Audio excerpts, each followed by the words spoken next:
जय गुरुदेव। Hi friends, आज हम बात करने जा रहे हैं तुला लग्न से लेके मीन लग्न के ऊपर। इट मीन्स यदि आपका तुला लग्न है या वृश्चिक लग्न है या धनु या मकर या कुंभ या मीन लग्न है तो आप में क्या गुणधर्म पाए जाएंगे। लेकिन लग्न क्या होता है और उसका क्या महत्व है, उसको हम कैसे समझें, इसके लिए हमने फर्स्ट वीडियो जो हमारा बना है पहला पार्ट, उसमें स्टार्टिंग में हमने बताया छोटा सा कि लग्न क्या होता है, उसको हम क्यों समझते हैं, उसका क्या महत्व है। तो आप चाहें तो हमारे फर्स्ट वाले वीडियो पे स्टार्टिंग में देख लीजिए, उसके बाद भले स्किप कर दीजिएगा, बट वो स्टार्टिंग का वीडियो जरूर देख लीजिएगा ताकि आपको लगने का पर्पस समझ में आ जाएगा कि हम क्यों देख रहे हैं, उसके बारे में क्यों बात कर रहे हैं।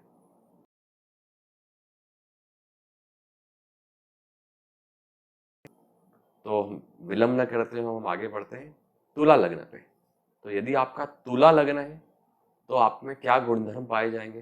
तो तुला लग्न मतलब आपके प्रथम भाव जो है उसमें 7 नंबर की राशि उदित हो रही होगी, जिसकी इमेज आपके सामने आ रही है। इट मीन्स आपका तुला लग्न है। तो इसको हम आगे बढ़ते हैं। तो तुला लग्न मतलब उसकी इमेज जो है वो है तराजू वाली। तो तराजू से इमेज से हम क्या समझते हैं, मतलब बैलेंसिंग। अपने जीवन में बैलेंसिंग बहुत पसंद है इनको। भले ही वो करियर हो, भले ही वो हमारा रिलेशनशिप वाला पार्ट हो, या जीवन के किसी भी एस्पेक्ट की यदि बात करें तो जीवन में बैलेंसिंग बहुत पसंद है। अपने टाइम करियर को भी उतना ही समय देना चाहते हैं, फैमिली को भी साथ में लेके चलना चाहते हैं। तो एक एक बहुत अच्छा गुणधर्म है इनमें। और ट्रांसपेरेंसी बहुत पसंद है इनको। अपने जीवन में ट्रांसपेरेंसी पसंद है, क्लियर बोल दो, आप घुमा फिरा के बात मत करो। और जब इनको ट्रांसपेरेंसी मिलती नहीं है या यूं कहें जीवन में इनको बैलेंसिंग नहीं हो पाती कोई चीजें, तो बहुत परेशान हो जाते हैं, मानसिक परेशान बहुत हो जाते हैं। इस कारण से इनके रिलेशनशिप भी बहुत डिस्टर्ब हो जाते हैं, क्योंकि ये बैलेंसिंग चाहते हैं बट बैलेंसिंग मिलती नहीं। मतलब ये अपना पूरा 100% देते हैं रिलेशनशिप में, बट उधर से कुछ रिवॉर्ड इतना मिलता नहीं है, तो फिर इनको प्रॉब्लम होती है, खासकर मानसिक परेशान हो जाते हैं रिलेशनशिप को लेके। फिर 7 नंबर इसको हम समझे तो इसका जो प्रकृति है वो है वायु। वायु मतलब वायु तो वैसे भी आप जानते हैं, ट्रैवल करना, मूविंग, एक जगह स्थिरता पसंद नहीं है, मूविंग पसंद है, घूमने फिरने के भी शौकीन रहते हैं। और वायु को हम कैसे समझे कि अपने काम में ये चेंजेस करते रहते हैं। जो भी काम है उसमें सीखते हैं, कुछ नया सीखना पसंद है इनको। जैसे फॉर एग्जांपल बिजनेस में है तो ये अपने काम में कुछ ना कुछ नया क्रिएटिव करते रहेंगे, या अपने काम को कैसे आगे बढ़ाएं, वही चीजें इनका मंथन चलता रहता है और बहुत अच्छे से उसको करते हैं। क्योंकि 7 नंबर की यदि हम बात करें तो काल पुरुषी कुंडली जो होती है उसमें ये 7th हाउस में राशि आती है। तो सप्तम भाव जो होता है हमारे व्यापार का, मतलब बहुत अच्छे से बिजनेस में ऐसे लोगों को मैंने देखा है कि बिजनेसमैन रहते हैं, वो सारे इनमें टैक्ट्स पाए जाते हैं, गुणधर्म पाए जाते हैं, जो कि एक व्यापारी में होना चाहिए। और सप्तम भाव जो होता है वो रिलेशनशिप का भी होता है। तो अपने लाइफ पार्टनर को भी टाइम देना पसंद है इनको, उनके साथ समय बिताना पसंद है, उनकी बात सुनना। बट चूंकि रिलेशनशिप में पंगा कब होता है, जब लाइफ पार्टनर इनको टाइम नहीं देता है या इनकी बात को सुनता नहीं है, नजरअंदाज कर देता है, तो इनके रिलेशनशिप खराब होते हैं। अन्यथा ये रिलेशनशिप में बहुत अपना 100% जरूर देते हैं और फोकस रहते हैं रिलेशनशिप को लेके। और 7th हाउस को हम पार्टनरशिप भी कहते हैं। मतलब अपने बिजनेस में देखा मैंने, पार्टनरशिप में ज्यादा इन्वॉल्व पाए गए। फिर हम बात करते हैं तो इसको दूसरे तरीके से समझे तो हम यहाँ पर जो आ रहा है वो है चर।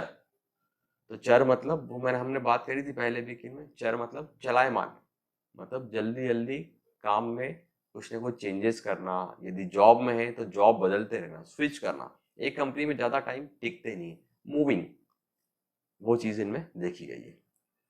फिर हम बात करें तो इसके स्वामी जो होते हैं वो है शुक्र। शुक्र मतलब डिजायर, तो फुल ऑफ डिजायर रहते हैं हमेशा। इनका जो फोकस है वो है नेम, फेम, मनी। मतलब ये सब चाहिए उनको जीवन में, नाम भी चाहिए, पैसा भी चाहिए, तो सब चीज चाहिए इनको। क्योंकि शुक्र को कहते हैं ना, शुक्र तो भोग विलास के कारक है, तो बंगला, गाड़ी, ये सब चाहिए इनको। ये तुला लगने वालों की क्वालिटी होती है। और शुक्र की यदि हम बात करें तो शुक्र को हम समझे तो इसके जो रेमेडी की यदि बात करें तो मतलब माता, तो इनको माता की आराधना करने से जीवन में बहुत लाभ होता है। भले ही वो फिर चाहे तो दुर्गा चालीसा का पाठ कर लें, या आप दुर्गा सप्तशती का पाठ करें, या आप लक्ष्मी जी के मंदिर भी जाएं तो भी इनको बहुत फायदा होता है। शुक्रवार के दिन आप लक्ष्मी जी के मंदिर जाएं, माता को कहते हैं लाल कमल का फूल वो बहुत पसंद है, आप वो चढ़ाएं। और शुक्रवार के दिन आप चाहें तो दुर्गा यदि मंदिर जाते हैं तो आप माता को सफ़ेद चिरंजी अपने साथ चढ़ाएं। इससे आपको आपके जीवन में जो भी आपकी विशेष है वो सब पूरी होगी, और आप में कॉन्फिडेंस लेवल भी बढ़ता है। और यदि कोई हेल्थ इश्यूज भी जीवन में आए, क्योंकि लग्न की राशि की बात कर रहे हैं हम, तो हेल्थ इश्यूज भी यदि आए तो उससे भी आप ओवरकम हो जाएंगे, आप बहुत जल्दी रिकवर हो जाएंगे। तो आपको माता की आराधना करने से बहुत लाभ मिलता है।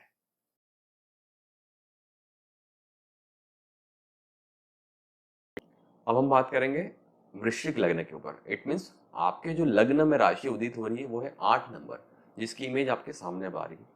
तो इट मीन्स यदि आपके लग्न में 8 नंबर लिखा है तो आपका वृश्चिक लग्न है। और वृश्चिक लग्न के क्या गुणधर्म है हम उसको समझने का प्रयास करेंगे।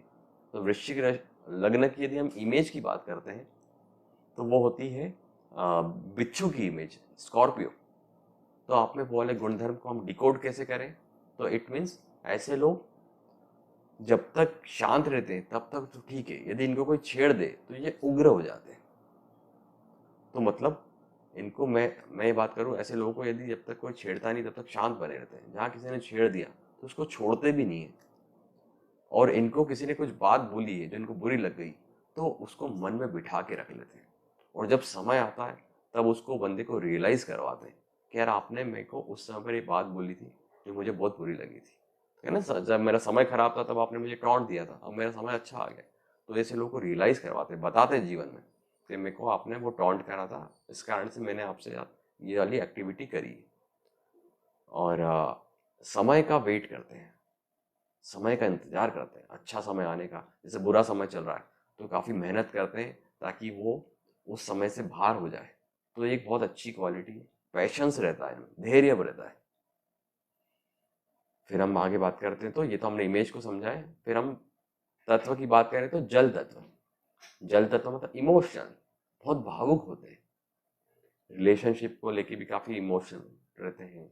अपने डिसीजंस लाइफ में कई बार इमोशनल होकर लेते हैं बजाय के प्रैक्टिकल होने के। तो उस कारण से कई बार नुकसान भी होता है इनको, भले ही वो करियर पे हो, भले ही वो फाइनेंशियल लॉस हो, भले ही वो कहीं ना कहीं रिलेशनशिप में नुकसान हो। इमोशनल होने के कारण इनको नुकसान होता है, क्योंकि इनके डिसीजन भी कई बार भावुक होकर लेते हैं बजाय के प्रैक्टिकल होने के। और जल तत्व है मतलब बहुत जल्दी अपने आप को एडजस्ट कर लेते हैं, परिस्थिति के हिसाब से अपने आप को ढाल लेते हैं। फिर हम और इसको दूसरे तरीके से समझे तो स्थिर तत्व मतलब जीवन में स्थिरता चाहते हैं। जल्दी जल्दी इनको काम कर चेंज करना पसंद नहीं होता है, ये चाहते हैं कि जीवन में स्थिरता आ जाए। नौकरी में रहते हैं इसलिए कंपनी में ज़्यादा समय तक मैंने देखा वृश्चिक लगने वाले काम करते पाए जाते हैं। हो सकता है इनिशियल लेवल पर इतना ना दिखे, बट लेटर जैसे एज बढ़ती है ये चाहते हैं कि मैं एक कंपनी में रहूं या स्थिर रहूं, क्योंकि स्थिरता इनके गुणधर्म में पाई जाती है। और अपने डिसीजन को लेके भी स्थिर रहते हैं, जो सोच लिया उसको करने का कहते हैं ना, उस पर अटल रहते हैं। वो चीज़ें इनको देखी पाई गई है। फिर 8th हाउस की यदि हम बात करें तो काल पुरुष की जो कुंडली है उसमें 8 नंबर जो आता है वो 8th हाउस को रिप्रेजेंट करता है। 8th हाउस से हम क्या देखते हैं, मतलब इनके जीवन में ये प्राइवेसी बहुत रखते हैं, सीक्रेसी रखते हैं। और कई बार ऐसे लोगों को मैंने देखा, लोग अपने सीक्रेट इनसे शेयर करते हैं, क्योंकि सीक्रेट की राशि इनके लग्न में है तो लोग आगे होके इनसे अपने सीक्रेट शेयर करते हैं, और ये उसको डाइजेस्ट भी कर लेते हैं। ऐसा नहीं कि उसको लोगों के सामने एक्सप्लोर कर दे या ओपन कर देते हैं। ये इनमें बहुत अच्छी क्वालिटी है, लोग सीक्रेट्स बताते हैं उसको ये बताते नहीं, ओपन नहीं करते। और अपने जीवन में भी इनके कुछ रहस्य जरूर रहते हैं जिसको ये किसी के सामने ओपन करना पसंद नहीं होता है। हालांकि हो सकता है कुछ खास लोग हो, 1-2 लोग मित्र हो, उनसे अपने शेयर करें, बट इनको शेयरिंग नहीं करते। और ऐसे लोग मैंने देखा रिसर्च में बहुत अच्छे पाए जाते हैं, कुछ ना कुछ खोजना करना। 8th हाउस वाली क्वालिटी जैसे कि स्पाई, जासूस बहुत अच्छे रहते हैं। डिटेक्टिव क्वालिटी इनमें बायबॉर्न होती है, कोई भी चीज़ को यदि खोजने में आ जाए तो ये खोज के निकाल लेते हैं, क्योंकि वो इनके लग्न में राशि उदित हुई है, मतलब आपके जीवन का पर्पस बता रही हो। डिटेक्टिव रहते हैं, स्पाई वाली क्वालिटी होती है। यदि एस्ट्रोलॉजर में बनते हैं, बहुत अच्छे एस्ट्रोलॉजर बनते हैं। गुप्त व रहस्यमय विज्ञान के प्रति इनका झुकाव रहता है, पराविज्ञान के प्रति इनका झुकाव रहता है। और यदि मेडिटेशन करते, ध्यान करते हैं, तो इनको अपने जीवन का पर्पस भी समझ में आता है। ध्यान इनका बहुत अच्छा लगता है। और 8th हाउस की यदि हम बात करें तो ये तो हमने बात करी। इसके अलावा हम स्वामी की यदि बात करें तो मंगल, मतलब मंगल वाले इनमें गुणधर्म पाए जाते हैं, मतलब लीडरशिप वाली क्वालिटी रहती है इनमें। आगे रहते हैं हमेशा, कुछ ना कुछ करना है इनको, जीवन में जज्बा एक कुछ करने का वो इनमें रहता है। और अपने काम में अग्रणी रहते हैं, और कोई भी काम को, इम्पॉसिबल को भी पॉसिबल करने की क्षमता इनमें रहती है, क्योंकि हनुमान जी इनके स्वामी होते हैं। हनुमान जी तो आप जानते ही हैं कि कोई भी इम्पॉसिबल उसको पॉसिबल करना मतलब हनुमान जी। तो इनको हनुमान जी की आराधना करना चाहिए, मुझे ऐसा लगता है। तो इनको उससे काफ़ी बेनिफिट होंगे, लाइक जीवन में विल पावर बढ़ना, या कॉन्फिडेंस बढ़ना, या इनकी पर्सनालिटी ग्रूम होना। और जो कन्फ्यूजन की स्थिति कभी हो, या कहीं पर ये कोई निर्णय लेने में अटक रहे हैं, या हेल्थ इश्यूज कभी आ रहे हैं, तो उसमें भी इनको काफ़ी लाभ होता है। हेल्थ इश्यूज से भी बहुत जल्दी ओवरकम हो जाते हैं यदि हनुमान जी की आराधना करते हैं तो इनको हनुमान जी की शरण में जरूर रहना चाहिए। डेली हो सके तो बजरंग बाण का पाठ करें, हनुमान जी के मंदिर जाए, मंगलवार शनिवार तो एटलीस्ट हनुमान जी के दर्शन इनको करने से काफ़ी लाभ होता है।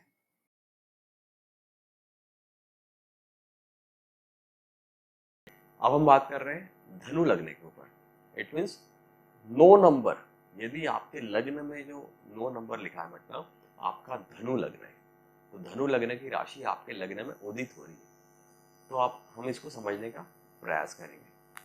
तो धनु लग्न है, मतलब इसकी यदि इमेज की यदि हम बात करें तो एक ऐसी इमेज है जिसमें कि हम देखेंगे जो आधा पार्ट है नीचे वाला, वो घोड़े का पार्ट है, मतलब 2 पाँव हैं घोड़े के। और ऊपर वाला जो पार्ट है वो है मनुष्य का, जिसके हाथ में यदि आप देखेंगे तो एक तीर कमान लेके एक एम लेते हुए वो बता रहा है, जिसकी इमेज भी आपके सामने आ रही है, बट हम उसको समझ रहे हैं कि वो इमेज क्या बता रही है। तो इट मीन्स वो इमेज जो बता रही है हमें कि ऐसे लोग हमेशा एमफुल रहते हैं।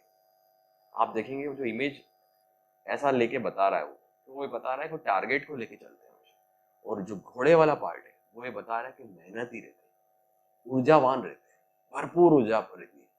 तो दोनों चीज देखेंगे आप, कोई भी गोल को यदि पाना हो तो आप में एक एनर्जी लेवल होना चाहिए हाई, वो इनमें रहता है। और एम को लेके चलते, मतलब जब तक वो टारगेट पूरा नहीं हो जाए उसको छोड़ते नहीं। ये एक बहुत गजब की क्वालिटी धनु लग्न में पाई गई है, कि अपने जीवन में जो भी एम लेते हैं उसको पूरा करते हैं, बीच में छोड़ते नहीं। कई बार कंफ्यूजन की स्थिति हम बात करें ना, तो ऐसे लोग कंफ्यूज, ठीक है वो हम आगे बात करेंगे उस पर भी, बट अभी हम बात कर रहे हैं कि जो एम को ले लेते हैं उसको पूरा करते हैं। ये एक बहुत अच्छा है। इस इमेज को हम समझने का प्रयास करा हमने।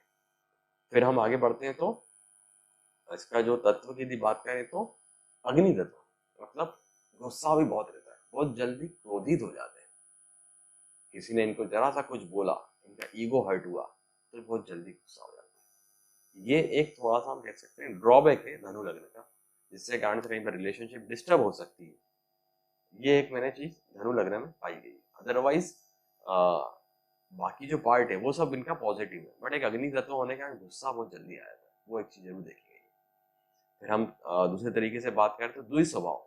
द्वि स्वभाव मतलब दो काम एक साथ करना, और कंफ्यूजन, कंफ्यूज भी रहते हैं ऐसा नहीं, बट कंफ्यूजन का पार्ट बहुत ज्यादा देर तक कंफ्यूजन की स्थिति नहीं बनती, क्योंकि हमने उसको इमेज से समझा पहले कि एम लेके चलते हैं। तो स्टार्टिंग में हो सकता है कोई गोल को डिसाइड करना हो तो उस टाइम पे कंफ्यूजन हो, बट एक बार यदि गोल निर्धारित कर दिया फिर उसको टारगेट को पूरा कर लेते हैं। तो कंफ्यूजन की स्थिति इनिशियल स्टेज पे रहती है, क्योंकि वो द्वि स्वभाव है।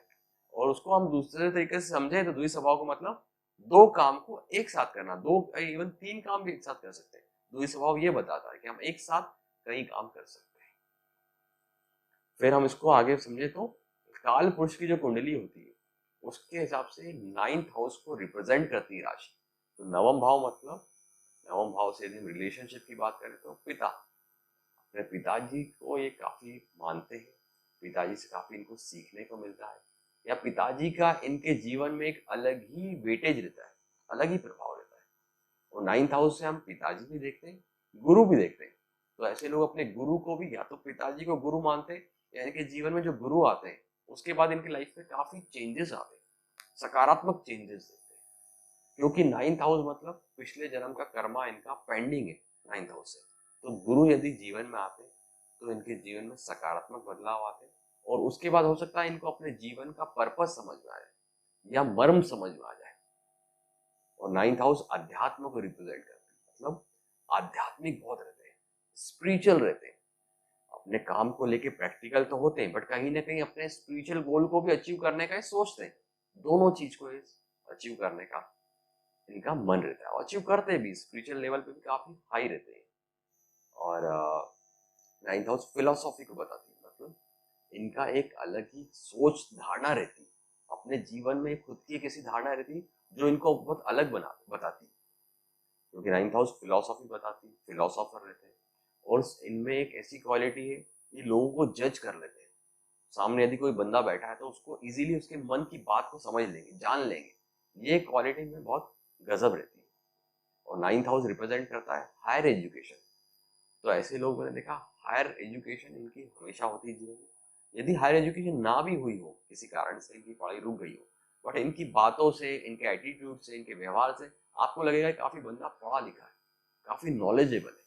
क्योंकि 9th हाउस ये लग्न में लेके आ गए, तो मतलब पिछला जन्म का जो कर्मा है वो ये बता रहा है कि इस जन्म में ये हाईली एजुकेटेड रहेंगे या हाईली नॉलेजेबल रहेंगे, विजडम इनकी रहेगी, विवेक शक्ति इनकी जागृत रहेगी, कहाँ पे क्या निर्णय लेना, ये एक चीज इनमें पाई गई है।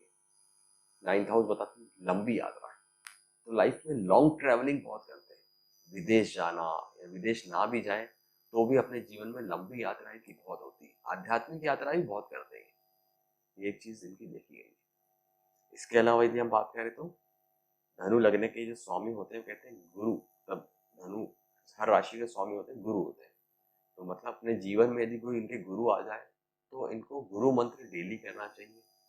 और यदि कोई गुरु नहीं है तो विष्णु भगवान, विष्णु, ओम विष्णुवाय नमः मंत्र की माला करें, विष्णु भगवान के मंदिर जाएं, सत्यनारायण, जैसे हम कहते हैं ना हर महीने पूर्णिमा पर सत्यनारायण व्रत, ये करना चाहिए इनको, तो पोथी पढ़ना चाहिए, इससे भी इनको काफी लाभ होगा।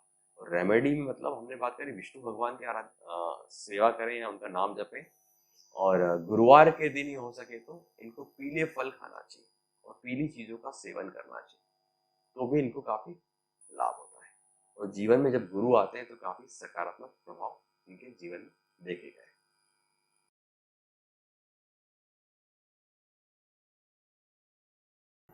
अब हम बात करने जा रहे हैं मकर लगने के ऊपर। मकर मतलब 10 नंबर यदि आपकी कुंडली में प्रथम भाव में 10 नंबर लिखा है, इट मीन्स आपका मकर लगना है। और उसको कैसे समझें उसके लिए हम इमेज शेयर कर रहे हैं। तो यदि आपकी कुंडली में प्रथम भाव में 10 नंबर की राशि उदित हुई है, मतलब आपका मकर लगना है। तो मकर लगनों को यदि हम समझें तो उसकी इमेज को यदि हम समझें और एनिमल के हिसाब से समझें हम, तो क्रोकोडाइल। तो क्रोकोडाइल को यदि हम डिकोड करने का समझें, मतलब ऐसे लोग अंतर्मुखी रहते हैं, मन ही मन इनके कुछ ना कुछ चलता रहता है, विचार बहुत करते हैं, विचारशील रहते हैं और अपने सीक्रेट्स लाइफ में रखते हैं, बहुत जल्दी ओपन नहीं करते किसी को भी अपने सीक्रेट्स। और इनके मन पटल पर क्या चल रहा है कोई इजीली जज नहीं कर सकता। तो क्रोकोडाइल को आप देखोगे तो आप उसको बहुत जज नहीं कर सकते, वो सो रहा है, जग रहा है, वो क्या कर रहा है। तो उसी तरह ऐसे लोग को समझना बहुत इजी टास्क, मतलब बहुत इजी टास्क नहीं है ऐसे लोगों को यदि समझना हम बात करें तो। और लेकिन मेहनती बहुत रहते हैं ऐसे लोग, क्योंकि 10 नंबर मतलब वो शनि की लग्न है, मतलब मेहनती काफी रहते हैं। यदि हम उसको दूसरे तरीके से समझे तो प्रकृति के हिसाब से पृथ्वी तत्व, पृथ्वी तत्व मतलब अगेन पृथ्वी तत्व मतलब स्थिरता। तो जीवन में स्थिरता इनको चाहिए, बैलेंसिंग चाहिए। और जॉब में मैंने देखा तो जॉब में बहुत लोगों को ऐसे देखा मैंने, मकर लगने वालों को मेहनती तो रहते हैं। और यदि काम की यदि बात करें तो इनको अपने काम की पहचान चाहिए, रिकग्निशन चाहिए, अपने काम का क्रेडिट चाहिए इनको, जो मैंने काम करा है आप मुझे उसका क्रेडिट दो। भले पैसा सेकेंडरी इनके लिए, बट मेरे को मेरे काम का क्रेडिट मुझे चाहिए। वो एक चीज जरूर देखी गई है मैंने। फिर चर लग्न हम दूसरे तरीके से समझे तो चर है। चर मतलब चलायमान, मतलब अपने काम में परिवर्तनशील रहते हैं, कुछ ना कुछ नया करना, नया सीखना, और इससे ही लोगों को प्रभावित करते रहते हैं। यदि जॉब में है तो अपने बॉस को अचंभित कर देंगे अपने कार्य से, और यदि बिजनेस में है तो क्लाइंटेज को बहुत फायदा मिलता है, क्योंकि ये कुछ ना कुछ नया सीखते रहते हैं, अपने काम में कुछ नया क्रिएशन करते रहते हैं। काल पुरुष की कुंडली के हिसाब से यदि हम समझें तो 10 नंबर मतलब दशम भाव में राशि आ रही, तो दशम भाव मतलब हमारा वर्क प्लेस, मतलब काम। आइडियल इनको फ्री बैठना पसंद ही नहीं होता है, मेहनती बहुत रहते हैं, अपने काम की पहचान चाहिए, और बड़े बड़े लोगों से इनके संबंध भी होते हैं, अपने काम को लेके ये बहुत जल्दी लोगों के बीच में ये पहचाने जाते हैं अपने काम से। और मेहनती रहते हैं इसलिए क्योंकि 10 नंबर जो है वो शनि का लगन है, और शनि को हम समझते ही हैं कि शनि मतलब मेहनत, कर्मदाता, हार्ड वर्कर रहते हैं, स्मार्ट वर्कर भी रहते हैं बट हार्ड वर्कर भी बहुत रहते हैं। और शनि का लग्न होने के कारण मैंने देखा कई बार जीवन में जो सफलता है वो लेटर एज में मिलती है। बात करें तो आफ्टर 35 30 इनके जीवन में स्टेबिलिटी आती है, बट एक बार जब स्टेबल हो गए तो फिर वो कहते हैं ना, अंगद का पाँव हिलेगा नहीं, वो वाली बात है कि अपने जीवन में एक बार स्थिरता आ जाए तो फिर स्थिर रहते हैं। बट इनिशियल हो सकता है थोड़ा सा इनके साथ रहे ups and down, but after the age of 36, क्योंकि शनि की एज 36 है, तो उसके बाद इनके जीवन में स्थिरता आती है। और हम बात करें तो इसके स्वामी जो है वो शनि है, तो इनको शनि भगवान की आराधना करने से बहुत फायदा मिलता है। शनि चालीसा का पाठ करें, शनिवार को शनि भगवान के मंदिर जाएं, गरीबों की सेवा करें, ओम शम शनिश्चराय नमः मंत्र का माला कर सकते हैं, उससे भी इनको काफी लाभ होता है। तो यदि आपका मकर लग्न है तो आपको शनि भगवान की आराधना जरूर करना चाहिए।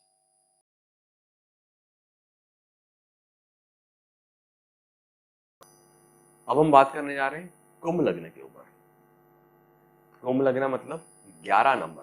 तो आपके लग्न में यदि 11 नंबर लिखा है, जिसकी इमेज आपको मैं शेयर कर रहा हूँ, तो इट मीन्स 11 नंबर लिखा है मतलब आपका कुंभ लग्न है। तो कुंभ लग्न के गुणधर्म आप में पाए जाएंगे। कुंभ लग्न की यदि हम इमेज को समझने का प्रयास करें तो एक ऐसी इमेज है, एक बंदा है, उसने हाथ में एक घड़ा लिया हुआ है पानी वाला, और वो उसको ऐसे डाल रहा है, आप देखेंगे डाल रहा है, भर रहा है, ऐसा समझ। और उसको इमेज को यदि हम डिकोड करें तो वो क्या बता रही है, एक बंदा ऐसा है जो जिम्मेदारी का निर्वाह कर रहा है। इसलिए मैंने ऐसे लोगों को देखा, घर में यदि जिसका भी कुंभ लगना है, वो भले ही छोटा हो, लेकिन उसके कार्यशैली से, उसके व्यवहार से ऐसा लगेगा कि वो घर का बड़ा सदस्य है। मैच्योर बहुत जल्दी हो जाते हैं यदि वो छोटा भी है अपने भाई बहनों में, बट आप जब बात करोगे आपको लगेगा ये काफी मैच्योर हो गया है, बहुत जल्दी मैच्योरिटी इनके जीवन में आ जाती है, क्योंकि शनि का लग्न भी है। और कुंभ लग्न की जो इमेज को हमने समझा है उससे हमको समझ में आता है कि जीवन में जिम्मेदारी का निर्वाह करते हैं, परिवार को साथ में लेके चलते हैं, परिवार इनके लिए प्रायोरिटी देता है, बजाय के पैसा प्रायोरिटी अपने परिवार को बहुत देते हैं, जिम्मेदारी का निर्वाह करते हैं। मैंने ऐसे लोगों को देखा कि घर में यदि हम देखें कुंभ लग्न वाला, तो वो अपना अंत तक अपनी सारी जिम्मेदारियों को निर्वाह करता पाया गया है। अपनी इच्छाओं को हो सकता है एक बार दबा दे, बट पहले जिम्मेदारियों को फोकस करते हैं कि जीवन में प्रायोरिटी क्या है, वो इनके लिए पहले से इनको निर्धारित रहती है। फर्स्ट डे से सब चीज इनको क्लियर रहती है, बिल्कुल क्रिस्टल क्लियर, कोई कंफ्यूजन की स्थिति नहीं रहती। जीवन में क्या एम है मेरा, क्या पाना है मुझे, कैसे आगे बढ़ना है, फैमिली को कैसे आगे ले जाना है, तो इनको बिल्कुल क्रिस्टल क्लियर रहता है। ये तो हमने इमेज की बात करी। यदि हम प्रकृति की बात करें तो वायु प्रकृति कहते हैं। वायु प्रकृति मतलब, वायु मतलब एक जगह स्थिरता, टिकती नहीं वायु, तो हम देखते ही। तो मूविंग, मूविंग बहुत करते हैं लाइफ में, ट्रैवलिंग तो करते ही हैं, अपने काम में कुछ ना कुछ चेंज है। और वायु है मतलब लोगों को सपोर्ट करते हैं। वायु मतलब हम उसको वैसे समझने का प्रयास करते हैं, सपोर्टिव मोड में हमेशा ये रहते हैं। फिर हम इसको समझे तो स्थिर तत्व है इसका, स्थिर प्रकृति। स्थिर मतलब जैसे मैंने पहले ही बताया, स्थिर है मतलब अपने काम में स्थिरता चाहते हैं, बहुत जल्दी जल्दी काम को चेंज करना इनको पसंद नहीं है। जो भी काम करते हैं उसको पकड़ के रखते हैं, उसी में आगे बढ़ते रहते हैं, उसी में कुछ नया करना है। बट काम को बहुत जल्दी जल्दी चेंज नहीं करते। वर्क प्लेस की यदि बात करें तो वर्क प्लेस भी बहुत जल्दी जल्दी चेंज नहीं करते, एक जगह पर टिक के रहते हैं। फिर हम 11th हाउस को समझे तो काल पुरुष की जो कुंडली है उसमें 11वां भाव पे राशि आ रही है। 11वां भाव की क्या गुणधर्म है? 11वां स्थान जो होता है वो बताता है हमें हमारा मित्र का है, सोशल नेटवर्क का स्थान है। मतलब ऐसे लोगों का फ्रेंड सर्कल से इनको सपोर्ट मिलता है, सोशल नेटवर्क से इनको सपोर्ट मिलता है। यदि इनके बड़े भाई या बहन है उनसे इनको काफी लाभ मिलता है, या इनका झुकाव उनके प्रति रहता है। आगे होके इनका झुकाव मित्रों की तरफ रहता है, सोशल नेटवर्क की तरफ रहता है, और अपने बड़े भाई बहन की तरफ रहता है इनका, क्योंकि 11वां स्थान लग्न में लेके आए। 11वां स्थान होता है हमारा इच्छा पूर्ति का। तो जीवन में जो भी ये चाहते हैं उसकी इच्छा पूर्ति तो हो ही जाती, भले ही वो लेट हो, क्योंकि शनि का लग्न है तो हो सकता है लेट हो, देर सवेर से हो, बट होगी जरूर। क्योंकि 11वां स्थान हमारी इच्छा पूर्ति का बताता है, हमारे लाभ का बताता है। तो जीवन में लाभ भी होता है, अपने कर्मों का इनको फल जरूर मिलता है। हो सकता है वो देर से मिले, क्योंकि शनि का लग्न है, शनि मतलब शनि शनि धीरे धीरे। तो जीवन में जो भी गतिविधियां होती कई बार वो धीरे धीरे होती, स्लो होती, बट वो होती जरूर है और मिलता जरूर है। भले ही वो खुद का घर बनाना हो, खुद के नाम पे गाड़ी लेना हो, प्रॉपर्टी हो, वॉट एवर, बट इनको लेट मिलता है बट मिलता जरूर है। फिर इसके स्वामी की यदि हम बात करें तो शनि जो है इनके स्वामी है। शनि मतलब शनि क्या बोलते हैं? मैं 100% गारंटी देता हूँ जो आप कर्म करोगे उसका फल आपको दूंगा। हो सकता है मैं लेट दूं, आपको जज करूं, पहले आपके कर्मों को जज करूं, बट आपको रिजल्ट जरूर मिलेंगे। मतलब ये जो भी काम करते हैं उसमें इनको सफलता तो मिलनी ही तय है। हो सकता है वो लेट मिले बट मिलेगी जरूर, क्योंकि हार्ड वर्कर भी रहते हैं और शनि का लग रहा है तो मेहनती भी रहते हैं, और एक स्ट्रक्चर्ड रहते हैं, डिसिप्लिन रहते हैं, अपने जीवन में अनुशासित बहुत रहते हैं। उसके कारण से इनको सफलता मिलना तय हो जाती है शनि के लगने के कारण। रेमेडी की यदि बात करें तो इनको शनि भगवान की आराधना करना चाहिए, या हम यूं कहें हनुमान जी की आराधना करने से भी काफी इनको लाभ होगा। क्योंकि शनि भगवान ने हनुमान जी को आशीर्वाद मतलब बोला था, वचन दिया था कि जब भी साढ़े साती हो या ढैया हो, कंटक शनि लगे या किसी तरह से शनि का प्रभाव हो, तो हनुमान जी की आराधना करने से भी इनको काफी लाभ होगा। आप शनि मंदिर जा सकते हैं हर शनिवार को, गरीबों की सेवा करें तो भी इनको काफी लाभ होता है।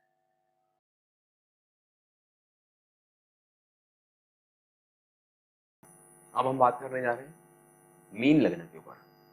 तो यदि आपकी कुंडली में 12 नंबर प्रथम भाव में वो राशि लिखी है, मतलब जो इमेज को हम समझेंगे तो आपके सामने एक इमेज में भेज रहा हूँ, तो प्रथम भाव में यदि 12 नंबर लगा मतलब आपका मीन लग्न है। तो मीन लग्न के गुणधर्म आप में पाए जाएंगे। तो मीन लग्न की यदि इमेज की यदि हम बात करें तो इमेज आप देखेंगे दो मछलियां हैं, मतलब जो एक दूसरे को, है ना, एक मछली ऐसे जा रही है और एक उसके पीछे आ रही, एक दूसरे को चेस कर रही। इट मीन्स लाइफ में चेस करते रहते हैं, अपने गोल को चेस करते रहते हैं, और कंपटीशन की भावना इनमें कूट कूट के भरी होती है। आप उसको इमेज को समझेंगे, आप डिकोड करेंगे तो आप देखेंगे वो चेजिंग कर रहे हैं, मतलब कंपटीशन, यदि इनको कोई कंपटीशन में आ जाए इनसे तो वो ये हरा देंगे उसको। आखिरी दम तक कंपटीशन की भावना इनमें बहुत स्ट्रांग रहती है, चेस करते रहते अपने गोल को। सुंदर भी रहते हैं, और उस इमेज से यदि हम समझे तो सुंदर रहते हैं, और चंचल प्रकृति के भी रहते हैं। जो रहते हैं कहते हैं ना चंचल प्रकृति, मतलब बहुत जल्दी कई बार डाइवर्ट भी हो जाते हैं, ऐसा भी देखा गया है। और मीन लगने की यदि हम बात करें तो प्रकृति की बात करें तो जल प्रकृति के रहते हैं। जल प्रकृति मतलब इमोशनल बहुत रहते हैं, भावुक होते हैं, अपने जीवन में निर्णय जो होते हैं कई बार इमोशनल होकर लेते हैं बजाय के प्रैक्टिकल होने के। ये एक थोड़ा सा उनका ड्रॉबैक भी कह सकते हो आप, कि आप इमोशनल होकर डिसीजन ले रहे हो तो कई बार आप डिसीजन आपके रॉन्ग भी जा सकते हैं, तो वहाँ थोड़ा सा प्रैक्टिकल भी होना चाहिए। वो एक चीज इनमें पाई जाती है। फिर हम बात करें तो द्विस्वभाव। द्विस्वभाव मतलब कंफ्यूजन स्टार्टिंग में रहता है, कंफ्यूजन की स्थिति इनके जीवन में होती है, हमेशा होती है, पग पग पे कंफ्यूज होते हैं, बट एक बार एम को सोच लेते तो पा भी लेते हैं, ऐसा नहीं है, बट कंफ्यूजन का अवस्था इनके जीवन में रहती है, क्योंकि द्वि स्वभाव है। द्वि स्वभाव क्या बता रहा है? एक और चीज है कि इनमें टैलेंट की यदि बात करें तो टैलेंट से भी भरपूर रहते हैं, कोई ना कोई इनके पास स्किल जरूर रहती है। भले ही वो कम्युनिकेशन स्किल हो, भले ही वो एनालिटिकल स्किल हो, टेक्निकल हो, मैकेनिकल हो, आर्टिस्टिक स्किल हो, कोई ना कोई स्किल इनके पास जरूर रहती है। और हम बात करें तो काल पुरुष की जो कुंडली है उसके हिसाब से 12वें स्थान जो आता है वो 12th हाउस आता है। तो वहां पर हम देखें उसके गुणधर्म इनमें पाए जाते हैं। तो 12th हाउस मतलब क्या दर्शाता है हमें? हमें बताता है कि ऐसे लोग यदि जीवन में इनको गुरु मिल जाए तो उसके उनके आश्रम जरूर जाते हैं, एक बार तो आश्रम जाएंगे ही जाएंगे, क्योंकि 12th हाउस आश्रम को रिप्रेजेंट करता है, 12th हाउस फॉरेन को रिप्रेजेंट करता है। तो विदेश में भी मैंने ऐसे लोगों को देखा है, आश्रम में देखा है, विदेश में देखा है, और कहीं ना कहीं सेवा करते हुए देखा है। भले ही वो हॉस्पिटल में सेवा देते हो, भले ही वो फिर जेल में सेवा देते हो, भले ही वो आश्रम में गुरु के आश्रम में सेवा देते हो, वहां पर भी इनको कार्य करते देखा है मैंने। 12th हाउस मतलब आइसोलेशन, अकेले में जब ये रहते हैं तो अपने जीवन का पर्पस इनको समझ में आता है, क्योंकि 12th हाउस बताता आइसोलेशन।